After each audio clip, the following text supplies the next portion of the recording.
ಆಡಿಯೋದಲ್ಲಿರುವ ಧ್ವನಿ ನನ್ನದೇ ಅಂತ ಬಿಜೆಪಿ ರಾಜ್ಯಾಧ್ಯಕ್ಷ ಬಿಎಸ್ ಯಡಿಯೂರಪ್ಪ ಒಪ್ಪಿಕೊಂಡಿದ್ದಾರೆ. ಈ ಬೆನ್ನಲ್ಲೇ ಇಂದು ಅಧಿವೇಶನದಲ್ಲಿ ನಡೆಯಲಿರುವ ಬಜೆಟ್ ಮೇಲಿನ ಚರ್ಚೆ ವೇಳೆ ಬಿಜೆಪಿ ಪ್ರತಿಭಟನೆಗೆ ಮುಂದಾಗಲಿದೆ ಎನ್ನಲಾಗ್ತಿದೆ. ಇನ್ನೊಂದೆಡೆ ಬಿಎಸ್ವೈ ಹೇಳಿದ್ದ ರಾಜಕೀಯ ನಿವೃತ್ತಿಯ ಮಾತನ್ನ ಅವರಿಗೆ ತಿರುಗುಬಾಣವಾಗಿಸೋಕೆ ದೋಸ್ತಿ ಪಕ್ಷಗಳು ಮುಂದಾಗಿವೆ ಎನ್ನಲಾಗ್ತಾ ಇದೆ. ಆಪರೇಷನ್ ಆಡಿಯೋದಲ್ಲಿ ಯಡಿಯೂರಪ್ಪರನ್ನ ಬಲಿಪಶು ಮಾಡಲಾಗಿದೆ. ವೈದಿಕ ಮನಸ್ಸುಗಳ ಕುತಂತ್ರಕ್ಕೆ ಸಿಲುಕಿ ಅವರು ದುರಂತ ನಾಯಕರಾಗಿದ್ದಾರೆ ಅಂತ ಬಸವಧರ್ಮ ಪೀಠದ ಅಧ್ಯಕ್ಷೆ ಮಾತೆ ಮಹಾದೇವಿ ಬೇಸರ ವ್ಯಕ್ತಪಡಿಸಿದ್ದಾರೆ. ಬಸವಣ್ಣನವರ ವಚನಗಳನ್ನ ಹೇಳಿ ಲಿಂಗಾಯತರನ್ನ ಸಂಪ್ರೀತಗೊಳಿಸುತ್ತಾ ಯಡಿಯೂರಪ್ಪನವರ ಮೂಲಕ ಶಾಸಕರನ್ನ ಪಕ್ಷಾಂತರ ಮಾಡಿಸುವ ಕೆಟ್ಟ ಕೆಲಸ ಮಾಡಿಸಲಾಗಿದೆ. ಇದರಲ್ಲಿ ಅಮಿತ್ ಶಾರ ಕುತಂತ್ರವಿದೆ ಅಂತ ದೂರಿದ್ದಾರೆ.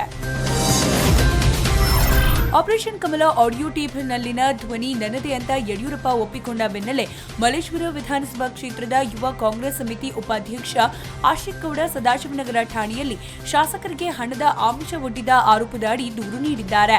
ಇನ್ನೊಂದೆಡೆ ವಿಧಾನಸೌಧ ಸ್ಟೇಷನ್ನಲ್ಲಿ ಕುಮಾರಸ್ವಾಮಿ ವಿರುದ್ಧ ಷಡ್ಯಂತ್ರದ ಆರೋಪದಡಿ ಪತ್ರಕರ್ತರೊಬ್ಬರು ದೂರು ನೀಡಿದ್ದಾರೆ.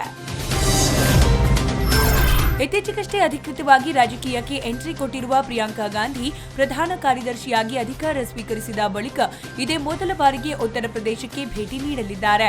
ನಾವೆಲ್ಲ ಒಂದಾಗಿ ಬಡವರು, ಯುವಜನತೆ ಸೇರಿದಂತೆ ಎಲ್ಲರನ್ನೂ ಒಳಗೊಂಡ ಹೊಸ ರಾಜಕೀಯ ವ್ಯವಸ್ಥೆಗೆ ನಾಂದಿ ಹಾಡೋಣ ಅನ್ನೋ ಸಂದೇಶ ರವಾನಿಸಿರುವ ಅವರು ಇವತ್ತು ಏರ್ಪೋರ್ಟ್ನಿಂದ ಪಕ್ಷದ ಕಚೇರಿವರೆಗೂ ರ್ಯಾಲಿ ನಡೆಸಲಿದ್ದಾರೆ.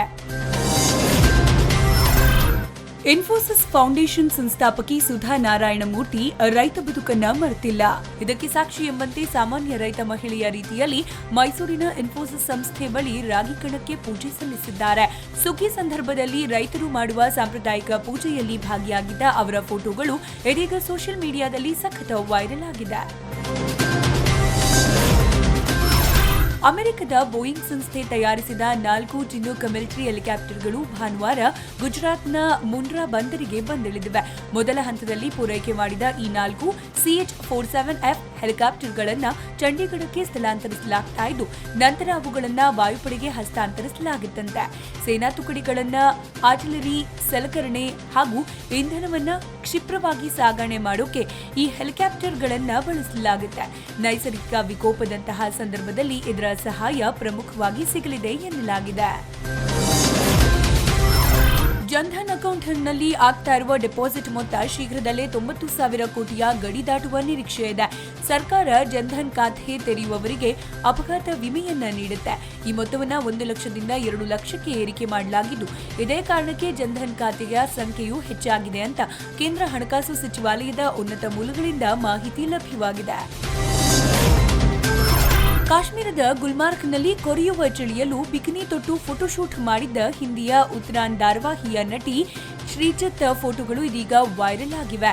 10 ಡಿಗ್ರಿ ಸೆಲ್ಸಿಯಸ್ ತಾಪಮಾನದಲ್ಲಿ ದಟ್ಟ ಮಂಜಿನ ವಾತಾವರಣದಲ್ಲಿ ಚಿನ್ನದ ಬಣ್ಣದ ಬಿಕಿನಿ ತೊಟ್ಟು ಫೋಟೋಶೂಟ್ ಮಾಡಿದ್ದಾರೆ. ಇನ್ನು ಈ ಫೋಟೋಗಳನ್ನು ಶ್ರೀಜಿತ್ ಡೇ ತಮ್ಮ ಇನ್ಸ್ಟಾಗ್ರಾಮ್ ಖಾತೆಯಲ್ಲಿ ಅಪ್ಲೋಡ್ ಮಾಡಿದ್ದು ಇದೀಗ ವೈರಲ್ ಆಗಿವೆ. ಆಲಿಯಾ ನೀನು ಕರಣ್ ಜೋಹರ್ನ ಕೈಗೊಂಬೆಯಂತೆ ವರ್ತಿಸಬೇಡ ಅಂತ ಬಾಲಿವುಡ್ ಕ್ವೀನ್ ಕಂಗನಾ ರನೌತ್ ಎಚ್ಚರಿಕೆ ನೀಡಿದ್ದಾರೆ. ತನ್ನ ಚಿತ್ರದ ಬಗ್ಗೆ ಬಾಲಿವುಡ್ ಮಾತ್ರ ಮೌನ ವಹಿಸಿ ಅವಮಾನಿಸುತ್ತಿದೆ ಅಂತ ಕಂಗನಾ ಆರೋಪಿಸಿದ್ರು. ಇದಕ್ಕೆ ಪ್ರತಿಕ್ರಿಯೆ ನೀಡಿದ ಆಲಿಯಾ, ಮಣಿಕರ್ಣಿಕಾ ಸಿನಿಮಾ ನೋಡದೇ ಇರೋದಕ್ಕೆ ವೈಯಕ್ತಿಕವಾಗಿ ಕ್ಷಮೆ ಕೋರೋಕೆ ಸಿದ್ಧ ಎಂದಿದ್ರು. ಮಹಿಳಾ ಸ್ವಾವಲಂಬನೆ ಬಗ್ಗೆ ಮಾತನಾಡುವ ನಾವು ಈ ರೀತಿ ಸಬೂಬು ಹೇಳುವುದು ಸರಿಯಲ್ಲ ಅಂತ ಕಂಗನಾ ಅಸಮಾಧಾನ ವ್ಯಕ್ತಪಡಿಸಿದ್ದಾರೆ. ನಿನ್ನೆ ತಲೈವಾ ರಜನಿಕಾಂತ್ ಮಗಳ ಮದುವೆ ಸಂಬಂಧ ತಮಿಳುನಾಡು ಸಿಎಂಗೆ ಆಹ್ವಾನ ನೀಡೋಕೆ ತೆರಳಿದ್ದು ರಾಜಕೀಯವಾಗಿ ಚರ್ಚೆಗೆ ಗ್ರಾಸವಾಗಿತ್ತು. ಈ ಮಧ್ಯೆ ಅವರ ಚೆನ್ನೈ ನಿವಾಸದಲ್ಲಿ ಪುತ್ರಿ ಸೌಂದರ್ಯ ರಜನಿಕಾಂತ್ ಮತ್ತು ವೈಶಾಖನ್ ವನಂಗಮುಡಿ ಅವರ ಆರತಕ್ಷತೆ ಕಾರ್ಯಕ್ರಮ ಅದ್ದೂರಿಯಾಗಿ ನಡೆದಿದೆ. ಇನ್ನು ಈ ಸಮಾರಂಭದಲ್ಲಿ ಸೂಪರ್ ಸ್ಟಾರ್ ರಜನಿಕಾಂತ್ ಸಂಭ್ರಮಿಸಿ ಸಾಂಗ್ ಒಂದಕ್ಕೆ ಹೆಜ್ಜೆ ಹಾಕಿದ್ದಾರೆ. ಇದೀಗ ಅವರ ಡ್ಯಾನ್ಸ್ ಅವರ ಅಭಿಮಾನಿಗಳಿಗೆ ಖುಷಿ ಕೊಟ್ಟಿದೆ.